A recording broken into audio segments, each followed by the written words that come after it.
నమస్కారం, welcome to Telangana Swaram. నేను మీ anchor Arjun Reddy. Double bedroom గృహ సముదాయాల్లో ఉన్న షాపుల అమ్మకాలు ఆపాలి. గట్కేసర్ సర్కిల్లో వెంకటాపురం డబుల్ బెడ్రూమ్లను సిపిఎం మేడ్చల్ జిల్లా కమిటీ ఆధ్వర్యంలో సందర్శించడం జరిగింది. డబుల్ బెడ్రూమ్ రూమ్ ఇళ్లలో ఉన్న కాలనీ అసోసియేషన్ వారితో సమావేశం ఏర్పాటు చేసుకోవడం జరిగింది. మరియు సిపిఎం గట్కేసర్ మండల కార్యదర్శి అధ్యక్షన సిపిఎం మేడ్చల్ జిల్లా కార్యదర్శి సత్యం మాట్లాడుతూ డబుల్ బెడ్రూమ్లో నిర్మించిన షాపుల వేలం ఆపాలని, మేడ్చల్ జిల్లాలో 16 డబుల్ బెడ్రూమ్ కాలనీల్లోని 992 వాణిజ్య సముదాయాల వేలం పద్ధతిలో విక్రయించడానికి ప్రభుత్వం ఉపసంహరించుకోవాలని, డబుల్ బెడ్రూమ్లో అనేక సమస్యలు ఉన్నాయని, ఆ సమస్యలు పరిష్కరించకుండా వేలంపాటు వేయటం కోసం ప్రభుత్వం పూనుకోవటం సిగ్గుచేటని విమర్శించారు. గత ప్రభుత్వం ఈ షాపులను డబుల్ బెడ్రూమ్లో ఉన్న అసోసియేషన్ వాళ్ళు కిరాయిలు ఇచ్చి వచ్చిన డబ్బులు లిఫ్ట్ మెయింటెనెన్స్ అలాగే కరెంటు ఇతర అవసరాల కోసం ఉపయోగించుకోవాలని చెప్పడం జరిగింది. కానీ ఇప్పుడు వచ్చిన ఎటువంటి కాంగ్రెస్ ప్రభుత్వం ఈ షాపులను వేలంపాట్లో అమ్మేసి వచ్చిన డబ్బులతోనే అక్కడున్న సమస్యలు పరిష్కరిస్తామని కల్లిబొల్లి మాటలు చెబుతున్నారు. అక్కడున్న సమస్యలను పరిష్కరించాలంటే వేలంపాటలో వచ్చిన డబ్బులను 2 సంవత్సరాల పాటు ఖర్చు అయిపోతుంది తప్ప జీవితాంతం ఉపయోగపడే పరిస్థితి ఉండదు. దానివల్ల అక్కడ ఉండే ప్రజలు నష్టం జరిగే అవకాశం ఉంటుంది. కాబట్టి షాపులు వేలంపాటును ఆపాలి సిపిఎం డిమాండ్ చేస్తుందని అన్నారు. ఈ కార్యక్రమంలో సిపిఎం పార్టీ జిల్లా కార్యదర్శి వర్గాలు సభ్యులు కోమటి రవి, ఎర్ర అశోక్, సీనియర్ నాయకులు శ్రీమన్ నారాయణ, చింతల యాదయ్య, సిపిఎం మండల కార్యదర్శి ఎన్ సబిత, మండల కమిటీ సభ్యులు Koyyada Chandramohan, colony association director Varaprasad Reddy, president Kamalakar, Chandu, M Ramana, అలాగే ఉషా, సుమతి, లక్ష్మి తదితరులు పాల్గొన్నారు. ఇలాంటి సమాచారం కోసం చూస్తూనే ఉండండి తెలంగాణ స్వరం. నేను మీ anchor Arjun Reddy. Thank you. CPM party తరపు నుంచి ప్రధానంగా ఇక్కడ ఉన్నటువంటి షటర్లను వేలంపాట వేయకుండా ఇక్కడ ఈ ప్రాంతంలో నివసించే వారికి ఆ యొక్క షటర్లను కేటాయించాలి, కిరాయికి ఇవ్వాలి అనేది మేము సిపిఎం పార్టీగా డిమాండ్ చేయడం అనేది జరుగుతుంది. ఇది మొదటి డిమాండ్. రెండవది ఏంటి అని అంటే సుమారుగా మా పార్టీ చెప్పినట్టుగానే ఒక 100 కోట్ల రూపాయలు కేటాయించి వీరి యొక్క అన్ని అవసరాలకు సంబంధించి అందులో ప్రత్యేకంగా ఖర్చు పెట్టాలి అనేది. ఇప్పుడు ఈ వెంకటాపురంలోనే చూస్తే ఒక లిఫ్ట్ పనిచేస్తుంది, ఒక లిఫ్ట్ పనిచేయట్లేదు. దానికి ఒక లిఫ్ట్ పనిచేయని దానికి మేము వాళ్ళను పిలిపించి అడిగితే సుమారుగా 1 లక్ష రూపాయల దాకా ఖర్చు అవుతుంది అని అంటున్నాం. మరి ఇన్ని డబ్బులు ఎక్కడికి వెళ్ళి తెచ్చి పెట్టుకుంటారు వీళ్ళంతా? పేదవాళ్ళే కదా. మరి పేదవాళ్ళకు మీరు ఇచ్చారు కదా, ఫ్రీగా ఇచ్చారు కదా. ఫ్రీగా ఇచ్చినటువంటి వాళ్లకు ఇప్పుడు 1000 రూపాయలు మెయింటెనెన్స్ పెట్టుకోమనంటే ఇది ఎట్లా కరెక్ట్ అవుతుంది అని కాంగ్రెస్ ప్రభుత్వాన్ని మా పార్టీ నుంచి నిలదీసి అడుగుతూ ఉన్నాం. ఒకసారి మంచి హృదయంతో ఆలోచించి ఇక్కడ ఉన్నటువంటి ప్రజలందరికీ కూడా మేలు చేసే విధంగా 100 కోట్లు కేటాయించి వీళ్ళ ఖర్చులకు వీళ్ళ మెయింటెనెన్స్కి ఇవ్వాలి అనేది మా పార్టీ నుంచి డిమాండ్. ఇది రెండవ డిమాండ్. మూడవది ఏంటంటే అక్కడక్కడ అడవులలో కట్టారు. హైదరాబాద్లో కిరాయికి ఉన్నటువంటి వాళ్ళు అక్కడ కిరాయి కట్టుకోలేక ఇక్కడికి రావడం అనేది జరిగింది. ఇక్కడ పని దొరకదు, స్కూళ్ళు సరిగ్గా ఉండయి, ఏ వసతులు కూడా ఇక్కడ ఉండయి, రవాణా సౌకర్యము ఉండదు, బస్సు సౌకర్యానికి సంబంధించి కూడా ఉండదు. వెంకటాపురంలో ప్రధానమైనటువంటి సమస్య బస్ సమస్య కూడా ఉండదు. ఈ నుంచి 3 కిలోమీటర్లు ఇడికెళ్ళి రోడ్డు మీదకి పోవాలంటే ఒక ఆటోలో వెళ్తే 25 రూపాయల కిరాయి, రానుకోని 50 రూపాయలు ఒక మనిషికి. ఒక ఇంట్లో 4 ఉంటే 4-5 200 రూపాయలు ఒక ఇంట్లో ఖర్చు అవుతుంది పర్ డే. ఏంది ఓన్లీ కిరాయిల వరకే. హైదరాబాద్కు పోయి పని చేసుకొని రావటం కొరకు కొద్దిగా లేటుగా అయితే కూడా అక్కడి నుంచి నడిచి రావటం. అందరికీ ఈ రోజులలో బండ్లు లేవు కదా. మీ పార్టీ తరఫున మీ డిమాండ్ ఏంటి సార్? ఇక్కడ ఉన్న వాళ్ళకి ఉపాధి కల్పించాలంటే ఉపాధి కూడా కల్పించాలి. వాళ్ళందరికీ బస్ సౌకర్యాలు, తగిన సౌకర్యాలు కూడా చేపియాలి. ఇక్కడ ఎన్పోసిసి ఉంది. ఎన్పోసిసిలో స్థానికులను ఒక పర్సెంటేజ్, ఒక 20% మా స్థానికులను తీసుకోవాలి. అందులో అది తప్పే ఉంది. 10,000 అది దగ్గర 30,000 మంది పనిచేస్తున్నారు ఎన్పోసిస్లో. ఎక్కడికెళ్ళో వచ్చి మా స్థానికులను తీసుకుంటే మా వాళ్ళకి ఇక్కడ దగ్గర ఉంటుంది, ఉపాధి కూడా కల్పించినట్టు ఉంటుంది. అటువంటి జీవో కూడా ప్రభుత్వం ఆల్రెడీ జీవోలు ఉన్నాయి, చట్టంలో ఉన్నాయి అదంతా కూడా. అటువంటి వాళ్ళని కూడా ఎన్పోసిస్ పక్కనే ఉన్నటువంటి ఏది ఇంకా మేధా కంపెనీ లాంటి దాంట్లో మా ఇక్కడ ఉన్నటువంటి వాళ్లకు ఉద్యోగ సౌకర్యాలు కూడా కల్పించాలి వారి వారి స్థాయిని బట్టి అని మా పార్టీ నుంచి మేము డిమాండ్ చేస్తాం. ఈరోజు మేడ్చల్ జిల్లా సిపిఎం జిల్లా నాయకత్వం అనేది వెంకటాపురం డబుల్ బెడ్రూమ్లని సందర్శించడం జరిగింది. ఇక్కడ ఉన్న మౌలిక వసతులన్నీ కూడా ఈ ప్రభుత్వం రేవంత్ రెడ్డి గారు మరి ఈ పేదవాళ్ళ ఇండ్లే కనబడ్డాయా, డబుల్ బెడ్రూమ్స్ మరి ఈ స్వెటర్లే కనబడ్డాయా అంటే ప్రభుత్వాలు ఉన్నోళ్ళ తెరుగు పోవాలంటేనేమో భయపడతారు. మరి ఈ ప్రభుత్వాలు స్వెటర్లు తీసుకోవడం సరిగైంది కాదనేసి ఈ వేలంపాట రద్దు చేయాలనేసి కూడా మేము కలెక్టర్ ఆఫీస్ ముందు ధర్నాలు చేయడం జరిగింది. ఎమ్మెల్యేలకు రిప్రజెంటేషన్లు ఇవ్వడం జరిగింది. చలో హైదరాబాద్ కూడా పెట్టడం అనేది జరిగింది. ఖబర్దార్ ముఖ్యమంత్రి గారు, ఇది వెనక్కి తీసుకోవాలి. పేదవాళ్ళ పొట్టలు కొట్టడం అనేది సరి అయింది కాదనేసి మేము సిపిఎం పార్టీ ఆధ్వర్యంలో హెచ్చరిస్తున్నాం. మరి ఇదే విధంగా మీ ప్రభుత్వం ఉంటే మరి ప్రభుత్వాలని కూలగొట్టడానికి కూడా వెనకాడబోరనేసి కూడా మరి మనం ఈ ప్రజల ద్వారా కూడా వింటున్నాం. ఇక్కడ అనేక సమస్యలు ఉన్నాయి.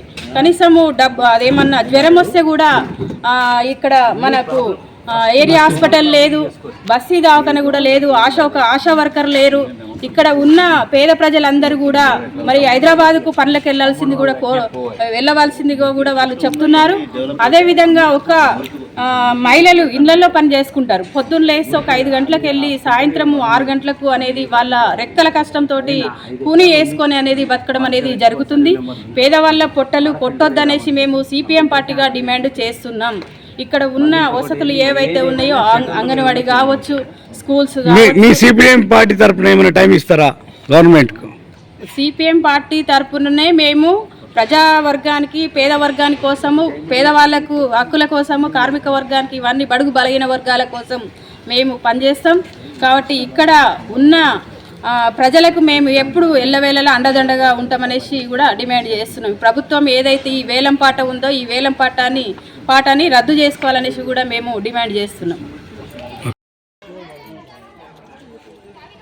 రాష్ట్ర ప్రభుత్వం రాష్ట్ర వ్యాప్తంగా ఉన్నటువంటి 2 BHK హౌసింగ్ స్కీమ్లో ఉన్నటువంటి దుకాణాలని వేలం వేయడానికి ప్రభుత్వం నిర్ణయించింది. మేడ్చల్ జిల్లాలో 12 కేంద్రాల్లో ఉన్న డబుల్ బెడ్రూమ్లలో ఉన్నటువంటి 892 షాపులని అమ్ముతున్నామని చెప్పేసి కలెక్టర్ గారు ప్రకటన విడుదల చేశారు. రేపు 15, 17 తేదీలలో వీటిని వేలం వేస్తున్నట్టు ప్రకటించారు. ఈ ప్రకటనని మేము తీవ్రంగా ఖండిస్తున్నాం. ఈ దుకాణాలు అమ్మి వచ్చిన డబ్బుని కార్పొరేట్ ఫండ్గా పెట్టి ఇక్కడ ఉన్నటువంటి డెవలప్మెంట్ యాక్టివిటీకి వినియోగిస్తామంటున్నారు. ఇది సరైనది కాదు. ఈ డబుల్ బెడ్రూమ్ కట్టేటప్పుడు సార్ మీ పార్టీ తరఫున మీ డిమాండ్ ఏంటి సార్? ఈ దుకాణాలని వేలం వేయొద్దు, అమ్మొద్దు. ఇది ఇక్కడున్న స్థానికులకే అవి కిరాయిలకు ఇవ్వాలి. వచ్చిన కిరాయిల ద్వారా ఇక్కడ లిఫ్ట్ కానీ ఇతర మెయింటెనెన్స్లు కానీ వాడతారు. కాబట్టి ఇప్పుడు మీరు అమ్మడం ద్వారా ఎవరెవరో వస్తారు, ఇక్కడ ఏదేదో వ్యాపారాలు చేస్తారు. అలాగే భవిష్యత్తు ఎట్లాంటి ఆదాయ వనరు ఈ డబుల్ బెడ్రూమ్ వాసులకి ఉండదు. అందుకోసం పొట్ట చేత పట్టుకొని హైదరాబాద్కు బతకడానికి వచ్చిన వాళ్ళకి, పేదవులకి ఇవాళ ఆ మెయింటెనెన్స్ల భారం అంతా కూడా పడుతుంది. కాబట్టి దీన్ని వెంటనే ఆపాలని చెప్పేసి గవర్నమెంట్ని డిమాండ్ చేస్తున్నాం. దీనికి బదులుగా ప్రత్యామ్నాయంగా ప్రభుత్వమే బడ్జెట్ కేటాయించి కార్పొరేట్ ఫండ్ పెట్టాలి. ఆ కార్పొరేట్ ఫండ్ ద్వారా వచ్చే వడ్డీలు ఏదైతే ఉన్నాయో దాని ద్వారా ఈ మరమ్మతులు ఇతరత్ర మెయింటెనెన్స్లు అన్నీ కూడా చేయొచ్చు. కానీ ప్రజల మీద భారం మోపేటటువంటి, ప్రజలకి చేతులు కట్టేసే కార్యక్రమం కార్పొరేట్ ఫండ్ ఎంత పెడితే బాగుంటుందని మీ ఆలోచన? అక్కడ ఉండే జనాభా అవసరాల రీత్యా అక్కడ ఉండే ఎంత ఉన్నది చూసి దాని ప్రకారంగా పెట్టాలి. కానీ ఒక 100 కోట్లు మేడ్చల్ జిల్లాకే ఇవ్వడం ద్వారా మేడ్చల్ జిల్లాలో 16 కేంద్రాలలో డబుల్ బెడ్రూమ్ కేంద్రాలు ఉన్నాయి. సో ఆ 16 కేంద్రాలకి 100 కోట్లు ఇస్తే కనీసం ఒక్కో దగ్గర 1 కోటి, 2 కోట్లు, 5 కోట్లు, 10 కోట్లు. ఇప్పుడు రాంపల్లి లాంటి చోట ఉన్నది 6,000 మంది ఒకే దగ్గర ఉన్నారు. అలాగే దుందిగలు ఉన్నది 4,000 మంది ఒకే దగ్గర ఉన్నారు. సో అందుకోసం ఎక్కువ మంది ఉన్న దగ్గర ఎక్కువ ఫండ్, తక్కువ మంది ఉన్న దగ్గర తక్కువ ఫండ్, అక్కడ అవసరాలను బట్టి కేటాయించాలి. అది కార్పస్ ఫండ్గా పెట్టాలని చెప్పేసి డిమాండ్ చేస్తున్నాం. మీరు డబ్బులు కేటాయించకుండా ఇక్కడ ఉన్నాయని అమ్ముకొని పోతామంటే అది సరైనది కాదు. అమ్ముకొని పోయినాయి మీరు దీనికే పెడతారా? ఇంకేమైనా ఎత్తుకపోయి ఎక్కడ? ఒకవేళ చేయని పక్షాన మీ పార్టీ తరఫున మీరేం చేస్తారు? మేము ఇప్పటికే ఉద్యమించాం. కలెక్టర్ ఆఫీస్ కాడ ధర్నా చేశాం. చలో అసెంబ్లీ కార్యక్రమాన్ని నిర్వహించాం. ఎమ్మెల్యేలకు కూడా రిప్రజెంటేషన్ ఇచ్చి అసెంబ్లీలో మాట్లాడమన్నాం. ఇప్పుడు రేపు మేము ఆదివారం రోజు అన్ని డబుల్ బెడ్రూముల దగ్గర నిరసన కార్యక్రమాలు చేస్తున్నాం. వేలం జరిగే రోజుల్లో కూడా వేలాన్ని అడ్డుకుంటాం. ఎవరు కూడా వేలం పాటలో పాల్గొనొద్దని చెప్తున్నాం. మీరు ఒకవేళ పాల్గొన్నా కానీ మీరు వచ్చి ఇక్కడ షాప్ ఓపెన్ చేసే పరిస్థితి అయితే ఉండదు. ప్రజలు దాన్ని అడ్డుకుంటారు, మిమ్మల్ని ఇక్కడికి రానియరని చెప్పేసి తెలియజేస్తున్నాం. Right sir. అంటే ఏదైతే మా కొర్రెంల డబల్ బెడ్రూమ్ సంబంధించిన బెనిఫిషియర్లు మొట్టమొదట సమస్య వచ్చేసి కురంలా కాదు, వెంకటాపురం. దాంట్లో వచ్చేసి వెంకటాపురం అంటే కొర్రెంల అని ఉంటుంది. అయితే మాకు మొట్టమొదటి సమస్య ట్రాన్స్పోర్ట్ సమస్య. ఎక్కడెక్కడి నుంచో బెనిఫిషియర్లు వాళ్ళ ఉద్యోగ రీత్యా ఇక్కడి నుంచి అక్కడికి 15-20 కిలోమీటర్ల దూరం ప్రయాణించి ఉద్యోగాలు చేసుకొని వాళ్ళ జీవనాన్ని గడుపుతూ పొద్దున సాయంత్రము 3-3.5 కిలోమీటరు పొద్దున సాయంత్రము వాళ్ళ ఆదాయంలో సగం మొత్తాన్ని ఆటో ఛార్జీలకే పెట్టుకునే పరిస్థితికి దిగజారింది ఈ డబల్ బెడ్రూమ్లు ఇచ్చిన కానుంచి. మరి ఈ డబల్ బెడ్రూమ్లు ఇచ్చి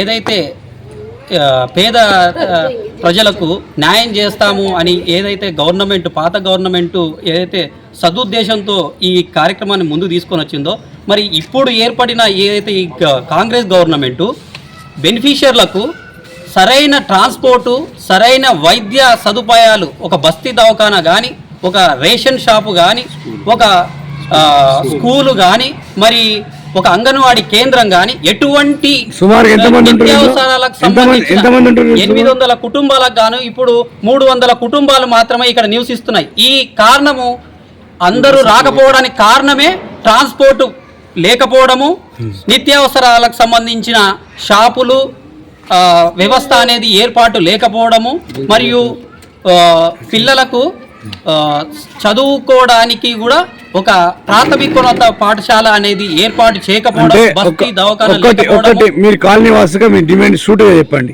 మేము ఈ ట్రాన్స్పోర్ట్ కావాలన్నా, విద్య కావాలన్నా, స్కూల్ కావాలన్నా, బస్తీ దవాఖానా కావాలన్నా, మేము ఈ గవర్నమెంట్ ని కోరేది ఒకటి, మాకు మౌలిక సదుపాయాలు ఏవైతే ఉన్నాయో రోజువారీ దినచర్యలో ట్రాన్స్పోర్టు, బస్తీ దవాఖానా, అంగన్వాడీ కేంద్రము, మా కాలనీకి ఒక రేషన్ షాపు, మరియు ఒక పిల్లలకందరికీ ఒక పాఠశాల. ఈ 5 మాకు వెనువెంటనే ఈ గవర్నమెంటు పరిష్కరించాలని కోరుకుంటూ కొర్రెంల డబల్ బెడ్రూమ్ నుంచి మీ అందరికీ శతకోటి ధన్యవాదాలు తెలియజేసుకుంటున్నాను. ఎవరికైనా కంప్లీట్ చేయడం జరిగిందా ఇట్లాగా? దీని గురించి కలెక్టర్ గారికి, తర్వాత ఆర్డీఓ గారికి, మరియు హరిహర కళాభవన్లో ఉన్న ఏఈడిఈ గారికి, మరియు ఎంఆర్ఓ అధికారులకు ప్రతి ఒక్కరికి ఈ సమస్య గురించి, మరియు ఏదైతే ట్రాన్స్పోర్ట్ టీఎస్ఆర్టీసీ సంబంధించిన బోర్డు ఉప్పల్ డిపో సభ్యులకు, తర్వాత Cherlapalli manager bus depot manager గారికి, చెంగిచెర్ల బస్ డిపో మేనేజర్ గారికి, ప్రతి ఒక్కరికి కూడా ఇప్పటికీ 4 నుంచి 5 దరఖాస్తులు ఇవ్వడం జరిగింది. మాకు ఉదయాన్నే 2 ట్రిప్పులు ట్రాన్స్పోర్టు, మధ్యాహ్నం 2 ట్రిప్పులు, సాయంత్రము 2 ట్రిప్పులు, నైట్ 8 నుంచి 9 ఆ టైంలో 2 ట్రిప్పులు. డిపోకి ఎట్లా ఇచ్చారు? లెటర్ దారి ఇచ్చారా? ఏమి ఇచ్చారు? దరఖాస్తు ఇచ్చామండి. మీ దగ్గర మా కాలనీ తరపున మీ దగ్గర ఉందా లెటర్?